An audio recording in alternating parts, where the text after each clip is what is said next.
Hello friends, हमारे YouTube channel exam study 9 में आपका स्वागत है। आप नए हो तो प्लीज़ सब्सक्राइब करें और अपने दोस्तों के साथ हमारे वीडियो को शेयर करें। तो चलिए शुरू करते हैं हम अपने क्वेश्चन नंबर 1 से। हमारा क्वेश्चन नंबर 1 है, राष्ट्र के लिए आवश्यक घटक नहीं है। तो इसका सही आंसर हो जाएगा हमारा ऑप्शन नंबर डी, जातिवाद। उसके बाद से हमारा क्वेश्चन नंबर सेकंड है, राष्ट्र का प्रथम उल्लेख किस ग्रंथ में मिलता है। तो इसका सही आंसर होगा हमारा ऑप्शन नंबर ए, ऋग्वेद में।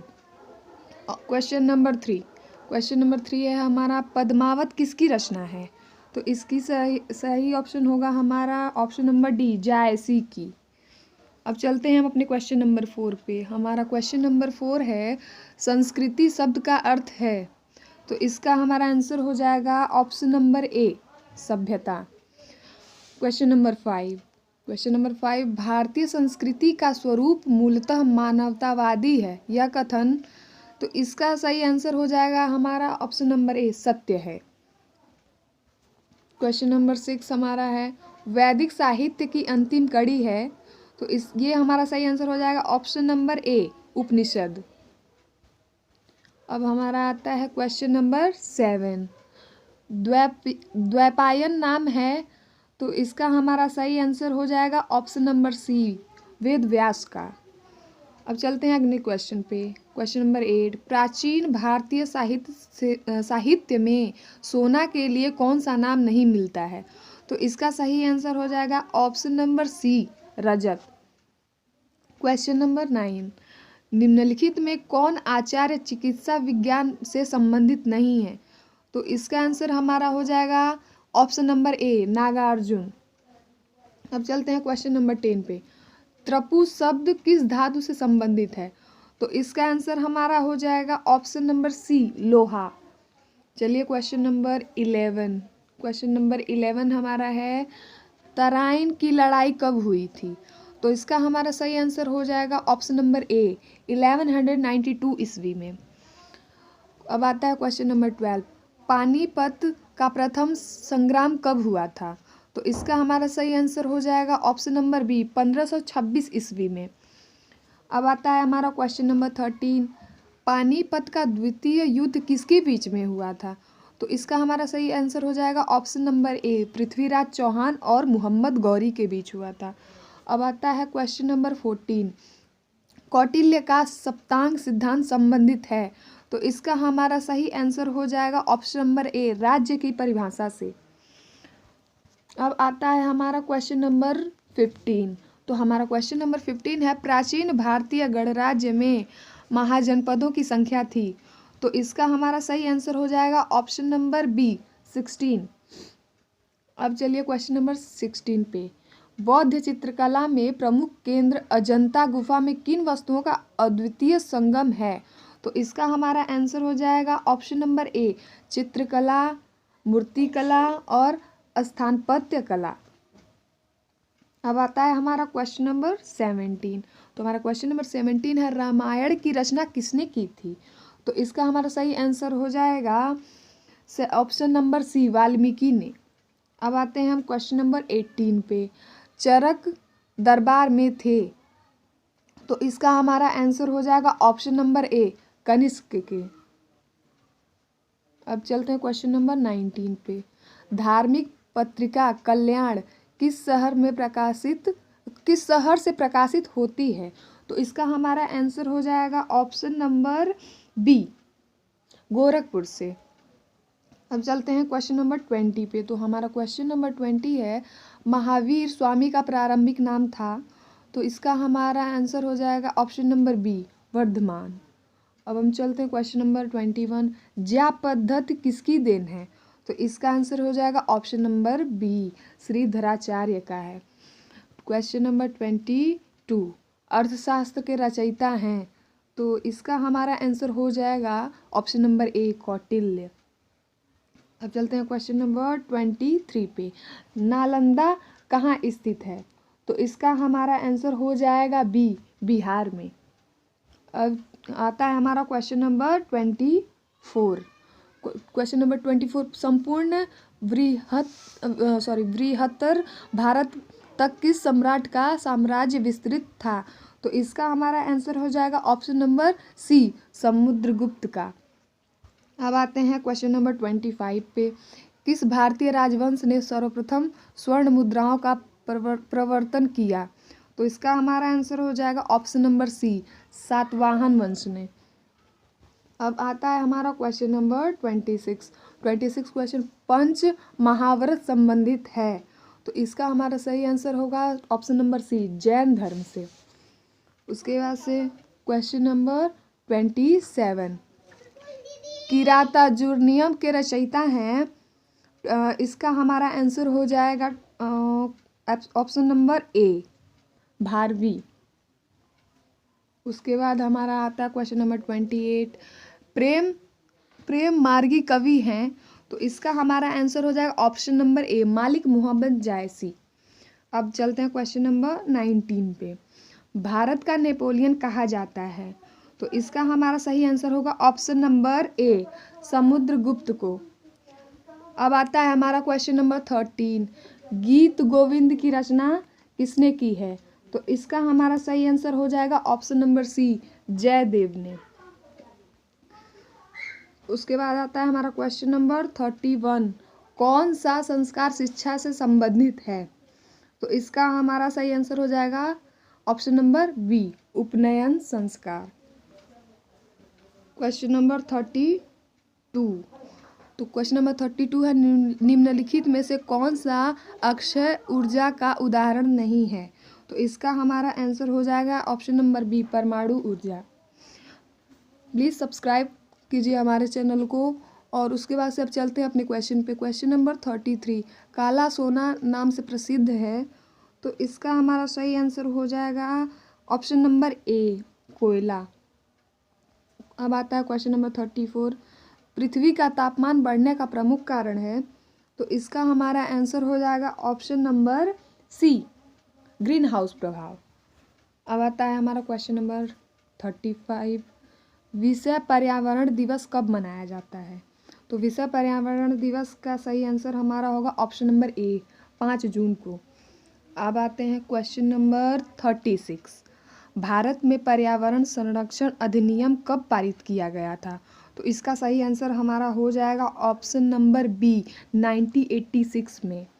अब चलते हैं क्वेश्चन नंबर 37 पे। विश्व पर्यावरण संरक्षण दिवस कब मनाया जाता है? तो इसका हमारा आंसर हो जाएगा ऑप्शन नंबर ए, 26 नवंबर। अब चलते हैं क्वेश्चन नंबर हमारा 38, सूर्य में ऊर्जा कहाँ से होती है? तो इसका हमारा आंसर हो जाएगा ऑप्शन नंबर ए, नाभिकीय संयलन से।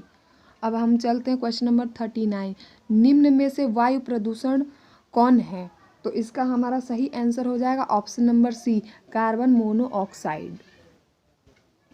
क्वेश्चन नंबर 40, पर्यावरण के अंतर्गत समाहित है। तो इसका हमारा सही आंसर हो जाएगा ऑप्शन नंबर डी, उपरोक्त सभी। अब आता है हमारा क्वेश्चन नंबर 41, जलवायु परिवर्तन का कारण है। तो इसका हमारा सही ऑप्शन हो जाएगा ऑप्शन नंबर डी, उपयुक्त सभी। अब आता है क्वेश्चन नंबर 42, वातावरण में सर्वाधिक प्रदूषक गैस कौन सा है? तो इसका हमारा सही आंसर हो जाएगा option number D, methane. One महोत्सव सप्ताह कब मनाया जाता है? हमारा क्वेश्चन नंबर 43। तो इसका हमारा सही ऑप्शन हो जाएगा ऑप्शन नंबर सी, 1 से 7 जुलाई। उसके बाद आता है हमारा क्वेश्चन नंबर 44, प्रदूषण रहित ऊर्जा प्राप्ति का सही विकल्प है। तो इसका हमारा आंसर हो जाएगा ऑप्शन नंबर डी, उपयुक्त सभी तीनों। अब आते हैं क्वेश्चन नंबर 45 पे। तो हमारा क्वेश्चन नंबर 45 है, वायुमंडल की किस परत को सुरक्षा परत के रूप में जाना जाता है? तो इसका हमारा सही ऑप्शन हो जाएगा ऑप्शन नंबर सी, ओजोन मंडल को। अब चलते हैं क्वेश्चन नंबर 46 पे। तो क्वेश्चन नंबर 46 है, पृथ्वी के तापमान में वृद्धि का कारण है। तो इसका हमारा सही ऑप्शन हो जाएगा option number B, greenhouse gas में निरंतर वृद्धि। अब चलते हैं क्वेश्चन नंबर 47 पे। तो क्वेश्चन नंबर 47 है हमारा, ऊर्जा का गैर परंपरागत स्रोत है। तो इसका हमारा सही आंसर हो जाएगा ऑप्शन नंबर डी, उपयुक्त सभी, यानी तीनों। अब आता है हमारा क्वेश्चन नंबर 48, अम्ल वर्षा किस प्रदूषण से होती है? तो इसका हमारा सही आंसर हो जाएगा ऑप्शन नंबर सी, वायु प्रदूषण से होती है। उसके बाद हम चलते हैं क्वेश्चन नंबर 49 पे, भूकंपीय तरंगों का मापन करने वाला यंत्र है। तो इसका हमारा सही हो जाएगा ऑप्शन नंबर डी, सिस्मोग्राफ। अब चलते हैं क्वेश्चन नंबर 50 पे, सभी ईंधन मुख्यतः यौगिक होते हैं। तो इसका हमारा सही आंसर हो जाएगा ऑप्शन नंबर ए, कार्बन के। अब चलते हैं क्वेश्चन नंबर 51 पे, अम्ल वर्षा वायुमंडलीय सांद्रता बढ़ाने के कारण होती है। तो इसका हमारा सही आंसर हो जाएगा ऑप्शन नंबर ए, SO2 और NO2। Question number 52, Rajiv Gandhi राष्ट्रीय उद्यान स्थित है। तो इसका हमारा सही आंसर हो जाएगा ऑप्शन नंबर ए, राजस्थान। अब चलते हैं क्वेश्चन नंबर 53 पे, राष्ट्रीय पक्षी है। तो इसका हो जाएगा ऑप्शन नंबर डी, मोर। अब हमारा क्वेश्चन आता है क्वेश्चन नंबर 54, किस वर्ष मानव अधिकार परिषद ने संयुक्त राष्ट्र मानवाधिकार आयोग की जगह ली? तो इसका हमारा सही आंसर हो जाएगा option number D, 2006। Question number 55, भारतीय संविधान में विधि के सक्षम समानता एवं विधियों का समान संरक्षण का प्रावधान किस अनुच्छेद में है? तो इसका हमारा सही आंसर हो जाएगा ऑप्शन नंबर बी, अनुच्छेद 14 में। उसके बाद आता है हमारा क्वेश्चन नंबर 56, महिलाओं के प्रति भेदभाव की समाप्ति किस घोषणा पर अभिसमय महासभा द्वारा कब स्वीकार किया गया?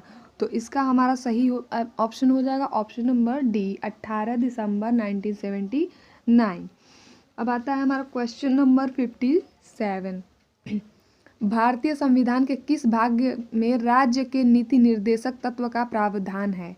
तो इसका हमारा सही आंसर हो जाएगा ऑप्शन नंबर ए, भाग 4 में।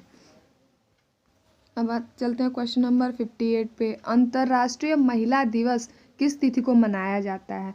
तो इसका सही आंसर होगा ऑप्शन नंबर बी, 8 मार्च को। उसके बाद आता है क्वेश्चन नंबर 59, मानवाधिकार मानवों को। तो इसका हमारा आंसर हो जाएगा ऑप्शन नंबर सी, सभ्य और सम्मानजनक जीवन। उसके बाद चलते हैं क्वेश्चन नंबर, तो हमारा क्वेश्चन नंबर 60 है, राष्ट्रीय मानवाधिकार आयोग है। तो इसका हमारा सही आंसर हो जाएगा ऑप्शन नंबर ए, संवैधानिक निकाय। तो अब हम चलते हैं क्वेश्चन नंबर 61 पे। तो हमारा क्वेश्चन नंबर 61 है, मानवाधिकार के लिए संयुक्त राष्ट्र उच्चायुक्त का कार्यालय स्थित है। तो इसका हमारा सही आंसर होगा ऑप्शन नंबर बी, जेनेवा में। अब आता है हमारा क्वेश्चन नंबर 62, अंतर्राष्ट्रीय महिला दिवस मनाया जाता है। तो इसका हमारा सही आंसर हो जाएगा ऑप्शन नंबर सी, 8 मार्च। अब चलते हैं क्वेश्चन नंबर 63 पे। तो क्वेश्चन नंबर 63, भारतीय संविधान के तहत संपत्ति का अधिकार है। तो इसका सही आंसर हो जाएगा ऑप्शन नंबर बी, विधिक अधिकार। क्वेश्चन नंबर 64, अंतर्राष्ट्रीय मानवाधिकार दिवस कब मनाया जाता है? तो इसका हमारा सही आंसर होगा ऑप्शन नंबर सी, 10 दिसंबर को।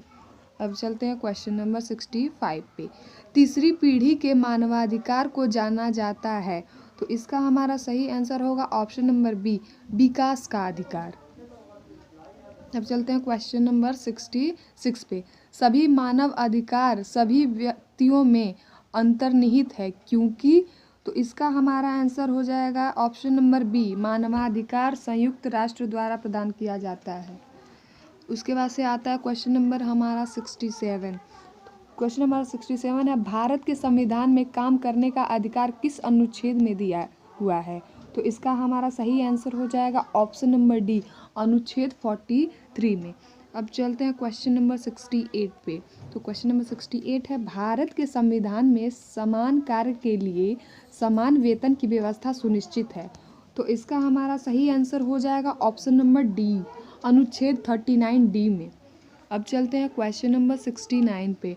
मानवाधिकारों की सार्वभौमिक घोषणा पत्र में कौन सा अनुच्छेद विश्राम एवं खाली समय का अधिकार की व्याख्या करता है? तो इसका हमारा सही आंसर हो जाएगा ऑप्शन नंबर बी, अनुच्छेद 24 में। अब आता है हमारा क्वेश्चन नंबर 70। मानवाधिकारों की सार्वभौमिक घोषणा पत्र में प्रत्येक व्यक्ति तथा उनके परिवार के लिए उपयुक्त जीवन स्तर का अधिकार किस अनुच्छेद में दिया गया है?